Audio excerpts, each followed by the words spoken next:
පසුගිය 10 වෙනි සිකුරාදා ගල්කිස්ස මහේස්ත්‍රාත් අධිකරණය පරිසරය ඇති වූවායයි කියන සිදුවීමක් ජනමාධ්‍ය කැළඹුවා.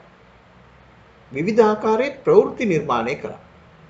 විද්‍යුත් මාධ්‍ය, මුද්‍රිත මාධ්‍ය වගේම සමාජ මාධ්‍ය වෙතින් ඊට දැඩි ප්‍රචාරයක් හිමි වුණා. ඔබට මේ සිද්ධිය මතක ඇති. පොලිස් නිලධාරියෙකු හා සම්බන්ධ සිදුවීමක් තමයි ඒ විදිහට වාර්තා වුණේ. අපි ඒ පිළිබඳව කතා කරන්නයි මේ සූදානම් වෙන්නේ. තුලන E-Academy YouTube නාලිකාව සතියේ දිනවල රාජ්‍ය නිලධාරීන්ට අදාළ විෂය කරුණු පිළිබඳව දැනුම වර්ධනය කිරීම සඳහා වීඩියෝමය පාඩම් ඉදිරිපත් කරනවා. ඒ වගේම රාජ්‍ය සේවය හා රාජ්‍ය නිලධාරීන් සම්බන්ධ මෙවැනි සිදුවීම් පිළිබඳව විවරණයක් කරමින් අපේ දැනුම තවදුරටත් වර්ධනය කරගන්නටත් අපි කල්පනා කළා. ඒ අනුව මෙතෙන් පටන් එවැනි සිදුවීම් විවරණය කරමින් විමසුම නැමැති නමින් අපි පුංචි විශේෂාංගයක් ඉදිරිපත් කරන්න සූදානම්. මේ එහි එක් පියවරක්. පසුගියදා සිදු වූ එම සිදුවීම අනුව කියුණේ එක්තරා පොලිස් නිලධාරියෙක් සම්බන්ධ වූවායයි කියන සිද්ධියක් සම්බන්ධයෙන් අධිකරණයේ නියෝග මත රක්ෂිත බන්ධනාගාර ගත කිරීමට කටයුතු කළ බව. ඒ සමගම තවත් පාර්ශවයකින් කියුණා ඔහු වහාම වැඩ තහනමට ලක් කළ යුතුයයි කියා. පොලිස් නිලධාරියා රාජ්‍ය නිලධාරියෙක්. රාජ්‍ය නිලධාරියෙකුගේ රාජකාරී වැඩ තහනම් කිරීම පිළිබඳව වන විධිවිධාන රාජ්‍ය සේවයේ නිරත ඔබ දන්නවා ආයතන සංග්‍රහයේ 48 වෙනි පරිච්ඡේදයේ දක්වා ඇති ආකාරයටයි සිදුවෙන්නේ. මෙහි ඇති විශේෂත්වය රක්ෂිත බන්ධනාගාර ගත වූ මේ රාජ්‍ය නිලධාරියා පොලිස් නිලධාරියා සම්බන්ධයෙන් කටයුතු කළ යුතු ආකාරයත් ආයතන සංග්‍රහයේ 48 වෙනි පරිච්ඡේදයේ 27 කියන උපවගන්තියේ සඳහන් වෙනවා. මෙවැනි අවස්ථාවක එනම් කිසියම් රාජ්‍ය නිලධාරියෙක් යම් සිද්ධියක් සම්බන්ධයෙන් රක්ෂිත බන්ධනාගාර ගත කර ඇතනම් ඔහු සම්බන්ධයෙන් ගත යුතු පියවර පිළිබඳව ඒ විධිවිධානයන්හි පැහැදිලිව දක්වා තිබෙනවා. ඒ අනුව කියවෙන්නේ වැඩ තහනම් කිරීමක් පිළිබඳව නෙවෙයි. බලන්න ඒ විධිවිධාන ඔබට මේ පැහැදිලි කරන්න. උපුටා ගැනීම ආයතන සංග්‍රහයේ 48 වෙනි පරිච්ඡේදයේ 27 වන උපවගන්තිය.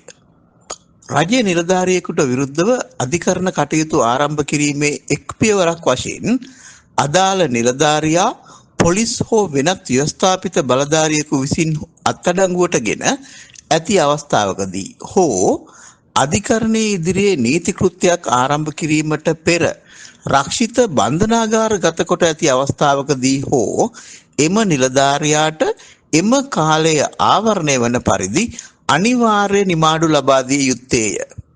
උපුටා ගැනීම අවසන්. කිසියම් රාජ්‍ය නිලධාරියෙකු පොලිසිය විසින් හෝ වෙනත් ව්‍යවස්ථාපිත බලධාරියෙකු විසින් අත්අඩංගුවට ගැනීමෙන් පසු අධිකරණයකට ඉදිරිපත් කර ඔහු රක්ෂිත බන්ධනාගාර ගත කරනු ලබන්නේ සැකකරුවෙක් ලෙස. එවැනි සැකකරුවෙක් රාජ්‍ය නිලධාරියෙක් වන අවස්ථාවකදී මේ කී ආකාරයට ඔහු අනිවාර්ය නිමාඩු පිට තැබිය යුතු වෙනවා. අනිවාර්ය නිමාඩු පිට තැබීමේදී ඔහු සම්බන්ධයෙන් කටයුතු කෙරෙන ආකාරය එසේ අනිවාර්ය නිමාඩු පිට තැබෙන කාලය සම්බන්ධයෙන් ගත යුතු ක්‍රියාමාර්ග පිළිබඳව ආයතන සංග්‍රහයේ 12 වෙනි පරිච්ඡේදයේ 22 කියන උපවගන්තිය විස්තර කෙරෙනවා. අනිවාර්ය නිමාඩු පිට තැබූ නිලධාරියෙකු එම කාලය තුල එනම් ඔහු රක්ෂිත බන්ධනාගාර ගත කර සිටින කාලය තුල අනිවාර්ය නිමාඩු යවෙනවා. එසේ අනිවාර්ය නිමාඩු පිට තැබෙන කාලය සම්බන්ධයෙන් අනුගමනය කළ යුතු ක්‍රියාමාර්ග පිළිබඳවයි මේ විස්තර කරන්නේ. මෙය බලන්න. උපුටා ගැනීම ආයතන සංග්‍රහයේ 12 වෙනි පරිච්ඡේදයේ 22 උපවගන්තිය. එම නිවාඩුව පළමු කොට නිලධරයාගේ ඉතිරි නිවාඩු ඇතනම් ඒවායින් අඩු කළ යුතුය. නිලධරයාගේ ඉතිරි නිවාඩු අවසන් වූ පසුව දෙන නිවාඩු සම්පූර්ණ වැටුප් සහිත නිවාඩුවක් ලෙස ගණන් ගත යුතුය. උපුටා ගැනීම අවසන්.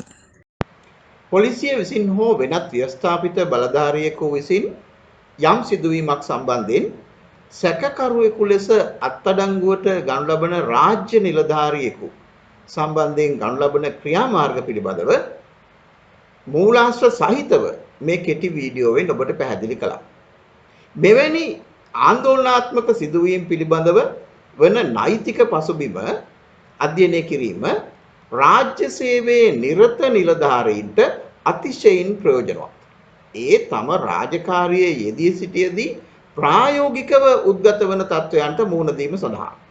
ඒ වගේමයි මෙවැනි අවස්ථා පිළිබඳව රට තුළ ආందోලනාත්මක තත්වයන් උද්ගත වීම වැළකීමටත් පුරවැසියන් මේ පිළිබඳව නිවැරදි අවබෝධයකින් යුතු වීම අත්‍යවශ්‍ය නිසාත් මෙවැනි කරුණු පිළිබඳව විස්තරාත්මක අධ්‍යයනයන් වැදගත්. ඒ නිසා මෙවැනි සිදුවීම් පිළිබඳව ඔබට ප්‍රායෝගිකව උද්ගත වන ගැටලු එවැනි අත්දැකීම් පිළිබඳව අප හා බෙදා ගන්නට ඔබ සූදානම් නම් මේ වීඩියෝවට අදාළ කමෙන්ට් තීරයේ ඒ පිළිබඳව සටහනක් යොදන්න.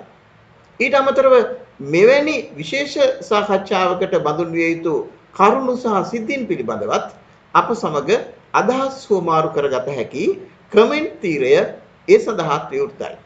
අපි නැවත මෙවැනි වීඩියෝවකින් විමසුම විශේෂාංගය තුලින් හමු වෙමු.